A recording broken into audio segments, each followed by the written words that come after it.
esteja convosco. Ele está no meio de nós. Proclamação do Evangelho de nosso Senhor Jesus Cristo, segundo Lucas. Glória a vós, Senhor. Naquele tempo, grandes multidões acompanhavam Jesus. Voltando-se, ele lhes disse: se alguém vem a mim, mas não se desapega de seu pai e sua mãe, sua mulher e seus filhos, seus irmãos e suas irmãs, e até da sua própria vida, não pode ser meu discípulo. Quem não carrega sua cruz e não caminha atrás de mim, não pode ser meu discípulo. Com efeito, qual de vós, querendo construir uma torre, não senta primeiro e calcula os gastos, para ver se tem o suficiente para terminar? Caso contrário, ele vai lançar o alicerce e não será capaz de acabar.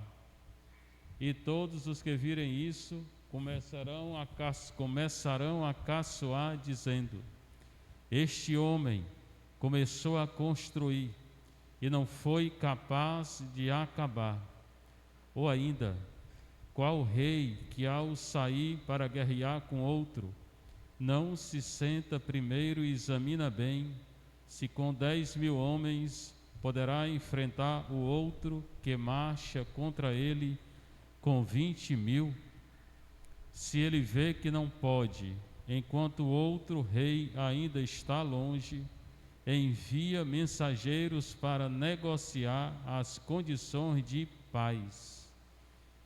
Do mesmo modo, portanto, qualquer um de vós, se não renunciar a tudo que tem, não pode ser meu discípulo. Palavra da salvação. Glória a vós, Senhor. Sentar um pouquinho, você está em casa, você que está aqui na nossa paróquia de Santa Teresinha Vicente Pison. O Evangelho de Jesus Cristo hoje, segundo Lucas, é 14, 25 a 33. Inicia dizendo, sempre eu falo sobre isso, é bom não vir para a missa sem preparar o Evangelho. Às vezes nem rezar, reza. Aí vem para a missa.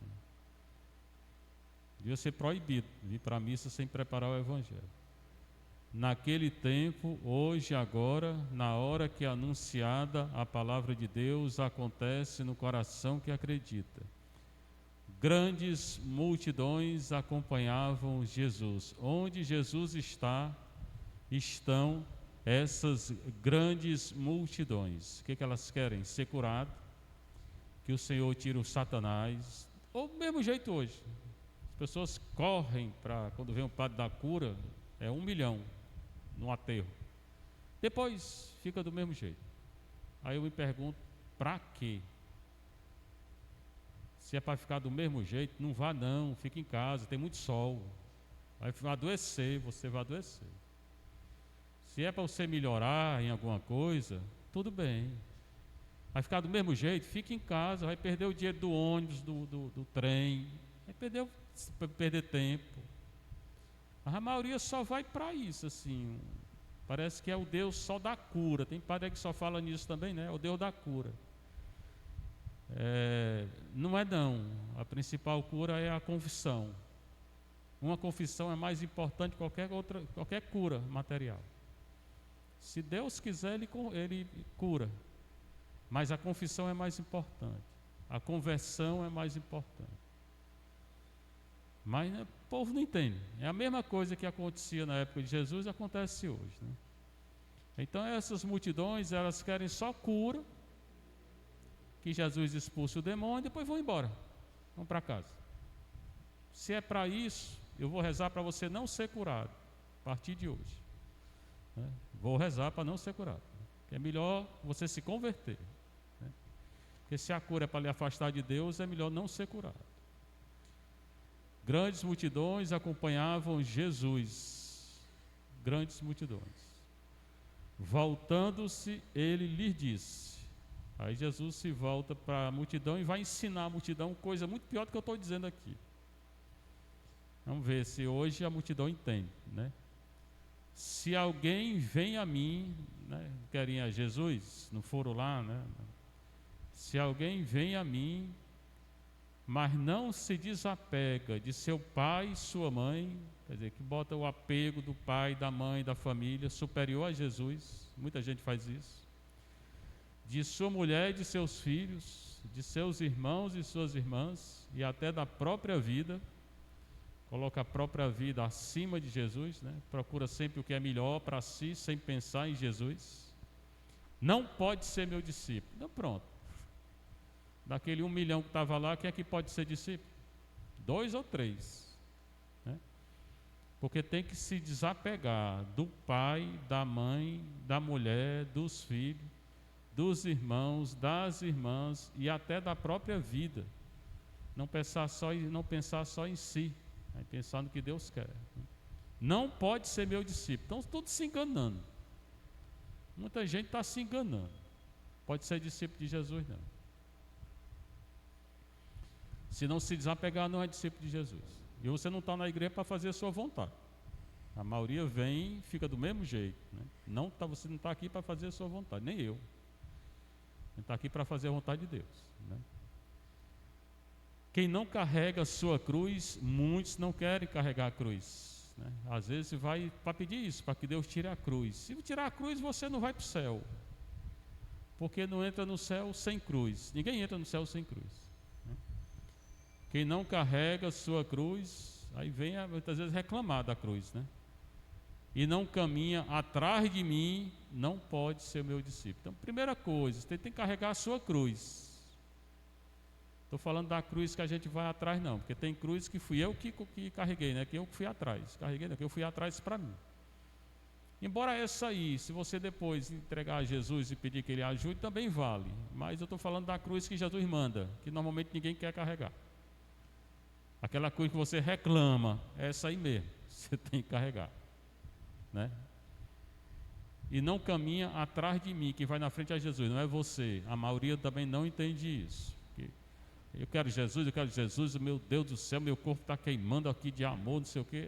Está queimando de amor, mas faz só a própria vontade. Você não tem nada a ver com Jesus. Não obedece, né? Decide tudo na vida. Aí vai dizer que está cheio de amor por Jesus. Por Jesus mesmo não está, não. Você está cheio de amor por você mesmo, né? Então quem vai na frente é Jesus, não sou eu. É Ele quem manda. Com efeito, então era muito bom que esse evangelho fosse no domingo lá, quer dizer, no sábado que teve o encontro, né? Para Dom Gregório explicar isso aqui que eu estou falando, né? Com efeito, qual de vós, querendo construir uma torre, então não pode seguir Jesus quem coloca qualquer afeto humano acima de Jesus, ou a própria vida, quem não carrega a cruz e quem não anda atrás de Jesus. Não pode ser discípulo. Eu não falo nem pregador, nem apóstolo, não, estou falando de discípulo. Não pode nem seguir Jesus. Quem está falando é ele, né? Com efeito, qual de vós, querendo construir uma torre, não senta primeiro e calcula os gastos, para ver se tem o suficiente para terminar? Um projeto, tem um projeto, mas antes você pensa se você vai conseguir fazer esse projeto. Senão não faça não, que é isso aí, estão dando tiro aí, como é? É bala que tem aqui dentro? Né? Não pode, se você não tem como fazer, não faça não, né? Faça não. Então, se você não tem condição de seguir Jesus, não siga não. Se você não vai seguir como tem que seguir, fique em casa mesmo. Querendo construir uma torre. Então, para construir uma torre tem que calcular tudo. Porque essas reformas que foi feita aqui, foi tudo calculado. Não foi assim da cabeça não. Caso contrário, ele vai lançar o alicerce e não será capaz de acabar. Não vai acabar. Nem a torre, nem um projeto. Se você não calcular antes, você não vai acabar não. E aqueles que virem vão começar a caçoar da pessoa, vão começar a rir da pessoa. Olha, ele começou a construir uma torre e não foi capaz de terminar. Então, para que começa se você não faz projeto? A maioria não faz projeto. Não faz projeto, né? Ou ainda, qual é o rei que ao sair para guerrear com outro, não se senta primeiro e examina bem se com 10.000 homens poderá enfrentar o outro que marcha contra ele com 20.000? Você está numa guerra. Jesus falou de guerra, não está escutando, não. Falou, acabou de falar. Ele está dando uma parábola, né? Tinha uma comparação, mas ele falou. Na época dele tinha guerra. Não estou dizendo que ele era a favor da guerra, mas ele falou, né? Um rei que vai sair para uma guerra, ele primeiro se prepara. Se o outro é muito mais forte, ele não vai para a guerra. Se ele sabe que vai perder, ele não vai para a guerra. A nossa vida é uma guerra. Do outro lado tem um Satanás. Ele está bem preparado para nos vencer, né? Principalmente no seu pecado, que é aí que ele vai puxar, né, a toalha da mesa. Aí você vai cair exatamente no seu pecado, na sua fraqueza. Então, se você não se proteger, né, se você não se preparar, você vai cair. Você vai ser derrotado. Como é que prepara? Oração, confissão, adoração, missa, caridade, jejum, 7 passos da confraria. É assim que se prepara para uma guerra, né? Se ele vê que não pode ir para a guerra, enquanto o outro rei ainda está longe, ele envia mensageiros para negociar as condições de paz. Se você não tem condição de vencer o Satanás, não enfrente, você vai cair. Do mesmo modo, portanto, qualquer um de vós, se não renunciar a tudo o que tem, Jesus não está mandando renunciar a uma coisa, não. Nem 2, nem 3. Está mandando renunciar a tudo. Tudo é tudo. Não pode ser meu discípulo. Então, veja bem a exigência. Se tem alguma coisa na sua vida, na minha vida, na vida de quem quer que seja, que nós não renunciamos, nós não somos nem discípulos ainda.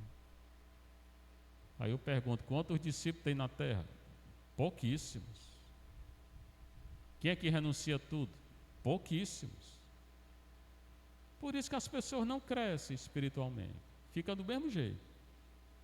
Às vezes passa a vida todinha do mesmo jeito. Por quê? Porque não quer crescer. Não quer renunciar, fica apegado às coisas, à família, sei lá o quê, apegada, às vezes é um objeto. Não cresce nunca. Enquanto não renunciar à sua vontade, você não vai crescer. Vai ficar um bebezinho, né? Eternamente. Deus não quer bebê, não. Quer dizer, ele gosta de criança, mas ele quer que a gente cresça. Ver como o evangelho não é fácil, né? Aí tem a leitura da carta de Paulo aos Filipenses. Ele fundou essa comunidade aqui. E era uma comunidade que ele se dava bem, que ajudou ele na época da necessidade. Tem comunidade que não ajuda, não, mas essa aqui ajudar. Meus queridos, tudo bem, Paulo hoje está bem tranquilo, né? Parece. Como sempre fortes obedientes, primeira coisa que ele fala é da obediência, que é talvez uma das coisas mais difíceis que existe, a obediência. Maria obedeceu. Você que quer devoto de Maria, obedeça a Deus, né? Sempre fostes obedientes, não só em minha presença, porque tinha comunidade que não só obedecia a Paulo quando ele estava presente. Quando ele não estava presente, não obedecia. Corinto era bem complicado, a comunidade de Corinto. Filipenses era melhor. Mas ainda mais agora na minha ausência. E tem que obedecer, não é só na presença, não. Tem que obedecer na presença, na ausência e tudo. Aí a pessoa tem uma aridez na oração, aí Deus me abandonou. Quem foi que disse que Deus abandonou? Deus abandonou Jesus também? Jesus sentiu aridez. É porque a gente não entende. Deus nos deixa muitas vezes sentir a solidão, né? Para provar a nossa fé, se a gente tem fé nele. Trabalhai para a vossa salvação. Como é que eu trabalho para a minha salvação? De novo, oração, confissão, adoração, missa, caridade, jejum, 7 passos da confraria. Com temor e tremor. Temor não é medo. As pessoas confundem. Eu não tenho medo de Deus. Não tenho que ter medo de Deus. Eu tenho que ter temor a Deus. que é a virtude da religião. Eu tenho que ter temor de ofender a Deus.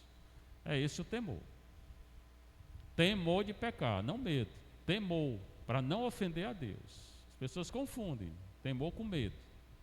Deus não me criou para ter medo.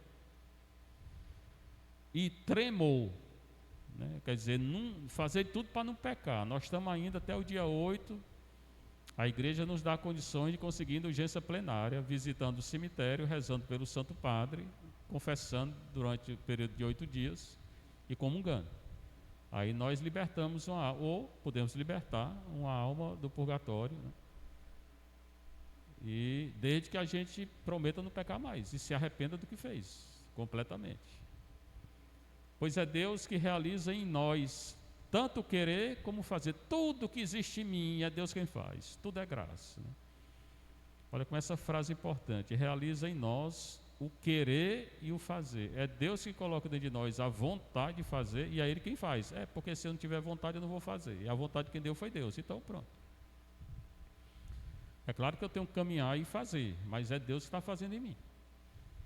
Gálatas 2:20-21. Não sou eu que vivo, é Cristo que vive em mim, conforme o seu desígnio benevolente. Tudo é Deus quem conduz no final, né? Só que eu posso ir para o inferno se eu não entrar nesse desígnio. Se eu negar a Deus e morrer negando a Deus e não quiser o perdão, não vou para o céu não, nem para o purgatório. Eu não farei parte do desígnio salvador de Deus, benevolente como ele chama aqui. Fazei tudo sem reclamar ou murmurar. Pecado grave, reclamação. E quem é que não reclama? Quero é ver, né? Pecado grave é pecado contra a fé, a reclamação. E pode ser que também contra a esperança. Quem reclama muito não tem nem fé nem esperança. Para que sejais livres de repreensão e ambiguidade. Quem murmura e reclama é digno de ser repreendido em público. E é ambíguo, é hipócrita. É um hipócrita, né? Filho de Deus, o que Deus quer que eu seja? Filho de Deus sem defeito. Certamente só Deus é perfeito. Só Jesus não teve defeito. Maria também, que ela nasceu sem pecado. Mas nós todos aqui, o maior santo nasceu com pecado. Pronto. Mas Deus quer que a gente não peque, lutando pela perfeição. No meio dessa geração depravada e pervertida. A geração de Paulo era depravada e pervertida. Hoje está muito pior. É como a cantiga da perua. Pior, pior, pior, né? Hoje está muito pior do que da época dele. É uma comunidade pequena. Fortaleza com, sei lá, hoje é a quarta capital do Brasil. A grande Fortaleza deve estar perto de 3 milhões de habitantes, pegando a cidade vizinha, Caucaia, Messejana, não sei o quê. Quanto pecado não se comete em Fortaleza? Uma geração depravada e pervertida, né? Hoje aqueles 5 graves pecados que o Brasil está entrando direto, né? Aborto, né?